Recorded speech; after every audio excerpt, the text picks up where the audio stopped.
Okay, so hello fellow coin collectors. In today's video we're talking about some new pickups. So first thing I like to do is I like to put the mintages on the coins so I know where they are, production quantity is. Sometimes I put the mint because this one is an Austrian coin issued for Italy. So you can see, okay, the double eagle of Austria-Hungary Empire. So this is a Kremnitz, I think that's in Slovakia, has a mintage of 5,969,500, and this is a 5/10 Kreutzer, 1862, and as you can see, it says 5/10. It's pretty much just half a Kreutzer. I'm not too sure why they got 5/10, and it says Moneta Speciola di Region Lombard Venezia. So the regions of the province of Lombardia and Venetia in Italy these days. So this one probably costs between $10 and $20 to buy if you want to purchase one, and it's quite a nice series of them. So this one's the lowest denomination, but you get pretty good ones. So I didn't really research it, so I'm not too sure whatever denominations are. Okay, the next coin we have is a high grade British Borneo. So state of North Borneo. And that is Sabah in Malaysia now. So this is the last year of issue, 1941. And then the Japanese took over and they used the Japanese printed dollar, which supplemented the coins. And after the Second World War, this pretty much turned into a British possession. So it no longer was run by the North Borneo Company. And this one is almost uncirculated, extremely fine, almost uncirculated. I'm a bit mixed on which one it should be. I reckon it might be EF. It's somewhere on the high points. This one cost me $15, but in this grade they usually cost about roughly about $50. So that's a good pickup. And I think my wife claimed this one because she wants to just buy and sell. So that's definitely what you should get. Sometimes you can get good prices for high grade coins. And then we have a Sarawak. So this is also in Borneo, province of Sarawak in Malaysia. And this is an 1890 1 cent. You can see it's a large coin. So at this time they only issued a quarter, half and 1 cent. And this one has the Seabrook Raja, so the British Rajas. This one has a mintage of 3,121,000. So in this condition you'll probably talk about $10 to $20. Nice coin. And I can't remember what I purchased it for. And then I've got two proof coins. So I bid on these. I thought these might have been just uncirculated coins, but no, they're proof coins because it's a bit hard to tell. The line is frosted as well as Miss Milton Margay in the lettering as well. But it's a bit hard. So it's actually been frosted. And also the rim and the reading is high quality as well. The ones issued for circulation are lower quality. And these have a mintage of 10,000. So there's 10,000 proof sets. Someone's taken apart a proof set and sold it separately. Because whether you like it or not, proof sets are actually worth more. If you take them apart and sell them separately, you can get more money. But you can get even more money if you grade them. So if you get an MS, probably 65 to 70, you can really get good money for them. But I don't think Sierra Leone's a very collectible coin series. I've seen these sell for between $10 and $20. But if it was an Australian proof set, you'd definitely get way more money than that. So here we have a nice plant. Can't remember what plant it is. And I like these proofs.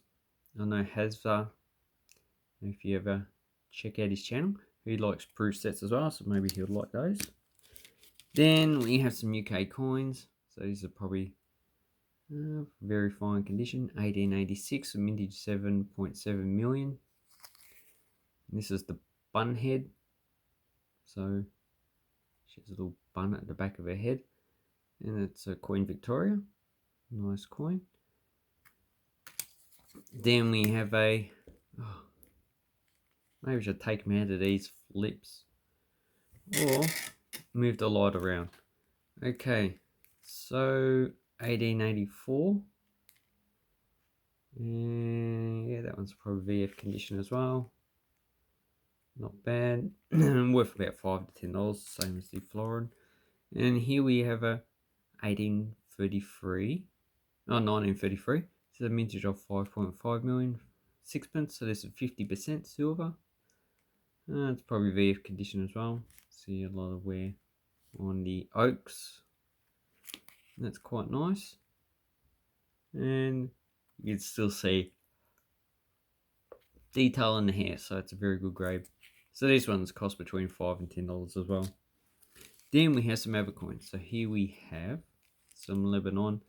So it's a 10 piastres, 955. So this is a trimeme, an ancient warship that the Greeks and the Romans used. Although the style's probably varied. The basic design is pretty much the same. You have one sail.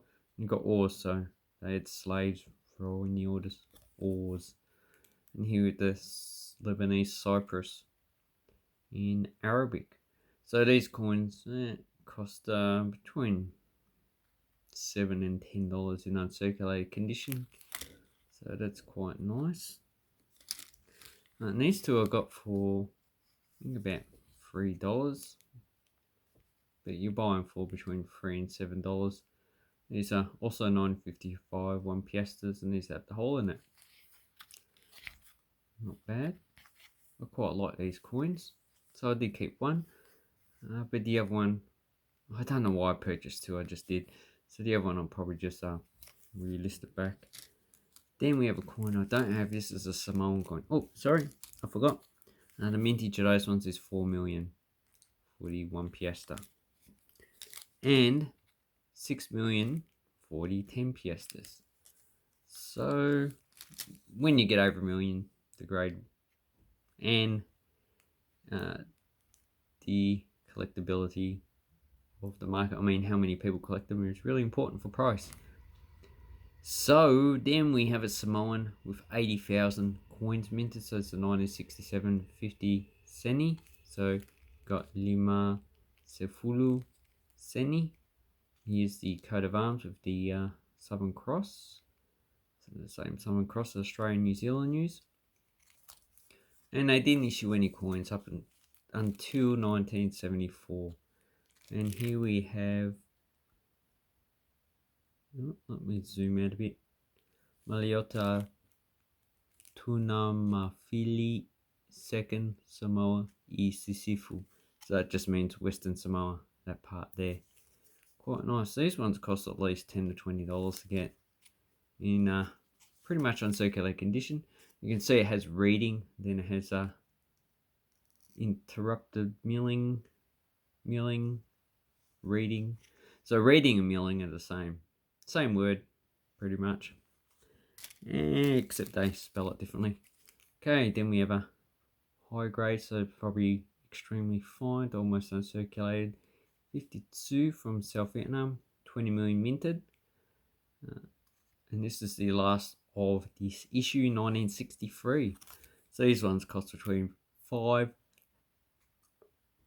and $10. So you'll see that I put a range of prices at $5 to $10. Means sellers put the range in between there. So even though some people say one price, it's usually a price in between that. So they're $7.50. And I forget his name. This guy was killed in 1964 during the military coup because the Americans wanted him removed.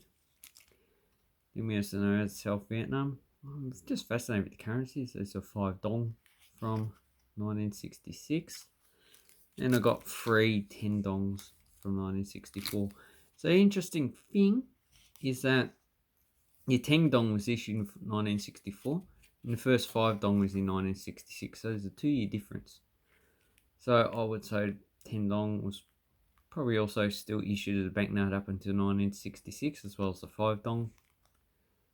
And you know, these coins in this condition is probably $5 to $10 for the 5 dong. And the 10 dong probably $3 or $4 in that condition. But in uncirculated, yeah, between $5 and $10 as well. So quite nice. And they're not that rare. The 10 dong has a mintage of, where do I put the mintage figures? No, it's not on that one. Nope. Okay, 45 million. So 45 million is quite a nice common coin. And even though they fell in 1975, these continued to circulate for quite a while afterwards. And then, lastly, we have these bags. So I have seen these in the past. And I purchased these coins. I didn't even know they were in these bags. But the first one we have at East Africa. 1 hella bronze, 1904. And this has a mintage of about 17 million. And here we have the crown of Germany, 1907. So I think 1907 is the most common.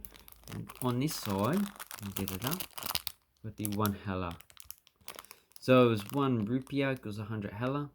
Different than the 1 mark equals 100 pfennigs. It's more like the Austrians used hella at this time. The Hungarians used filler. So this one, yeah, probably $10 to $20.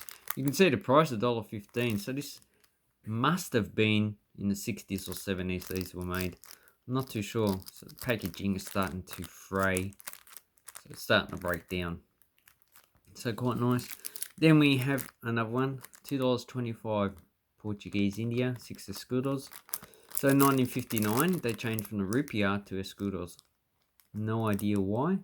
Probably to make it more Portuguese. There's the exchange rate. They issued a 6 rupiah coin. 6 escudos. So the dollar is escudos. Sorry. I think the highest coin with the other one was 1 rupiah. And this is just copper nickel. So you've got copper nickel 1959. I think this has a mintage of 6 million. And even though the price is, what's the price? $2.25.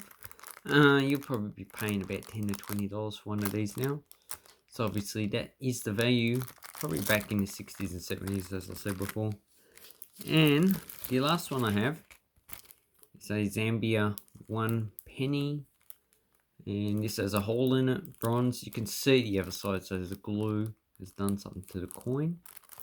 But it's a bit hard to see what the other side of the coin is like. And you pretty much have to rip the bag open. 18 cents. I'd say that's definitely 1960s. And today you're probably paying at least a minimum of $10 for one of these coins. So you can see inflation in the coin prices as well as every other item that you try and purchase. So once upon a time you could have purchased these coins for that much, but you have to remember in the 60s, 18 cents is quite a lot of money. I think the average wage in 1966 was like, a good wage was $40. So that is like 0.5% of your wage. And at the moment, I think the average wage is like $800.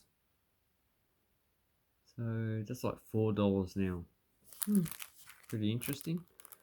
And I can't remember the mintage figure of this one. I think it's like 35 million. So bronze, 1 penny. If anyone knows anything about these, please leave a comment. It'll be very interesting to find it. Oh wait, maybe we can find out who